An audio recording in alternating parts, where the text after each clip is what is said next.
Well, everybody knew it was coming. Lamar Jackson and the Ravens, they crushed the Steelers 28-14. It probably even looked worse than that. It looked bad. It looked really, really bad. Even Tomlin's face looked bad at times. And that's who I want to talk about here. We can talk about the game all day long, but let's be real. The headline here is Mike Tomlin. Like, what are we going to do? You've been saying it for quite a long time. Since we started the show, yeah. Is it time to have that discussion about Mike Tomlin? Because this seems like the MO of who the Steelers are with Tomlin is they make the playoffs and they lose in the first round. Every single year, they're just good enough to make it to the playoffs, and then they fumble it and intercept and whatever bad negative term you want to use, they blow it every time they get into the playoffs. This cannot be overlooked.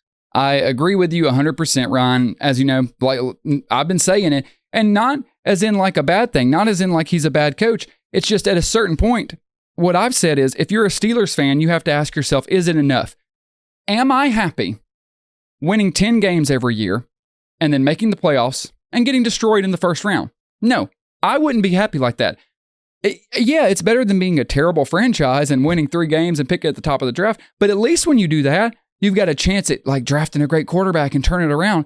The Steelers are stuck in this, horrible in between. Yeah, it's this in between land where you're not good enough. You're not bad enough to get a high draft pick and turn things around. You're not good enough to really go on a playoff run. No one thought they were going to win a playoff game this year. No one thought they were going to win one last year.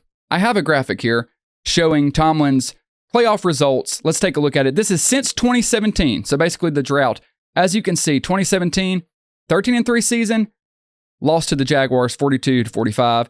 2020, 12-4 season, lost to the Browns 37-48. 2021, 9-7, lost to the Chiefs. And then last year, lost to the Bills. And this year, lost to the Ravens 14-28. He's been outscored. The team has been outscored by an average of 12.6 points in every playoff game they've been in since 2017. We're coming up on the point to where something's got to give. And I'm not even saying that I think Mike Tomlin is a bad football coach. I think he's a good coach. But sometimes it's time for change. I kind of equate it to Andy Reid in Philadelphia, parting ways. Philadelphia fired Andy Reid. And obviously now we all look back and are like, oh my God, that was crazy. And it was, but it had grown stale. Relationships had soured. It was time for a change. He had been there over 10 years. It's the same with Tomlin. He's been there a long time, and it's just rinse and repeat. I think it's time for something new. Someone would hire Mike Tomlin in an instant, and I think he would probably do well somewhere else. But he needs a quarterback. He's a defensive guy. The offense is always underperformed. And as I've said, you just have to ask yourself, are you happy with it? Steelers fans, are you happy with this? I know you don't want to fire the guy because he does well, but is this enough? If I'm a fan of a franchise like Pittsburgh that is historically great, if I'm Pittsburgh, I want to win Super Bowls. Do you have any faith that you can win Super Bowls under the current regime? I think the answer is clearly no. Oh, it's a resounding no. And let's not forget that they bumped out the Bengals, okay? Like the Bengals could have been here instead of them. And lost to the Bengals in the last week. Right. And so we didn't get to see the Bengals play because the Steelers were just good enough and they won just enough games. It frustrates me because I do believe that Mike Tomlin is a good football coach. I mean, the record speaks for itself. He's a winning coach, he's not a losing coach. But the problem is I feel like he's maybe hit his cap. The potential is no longer there.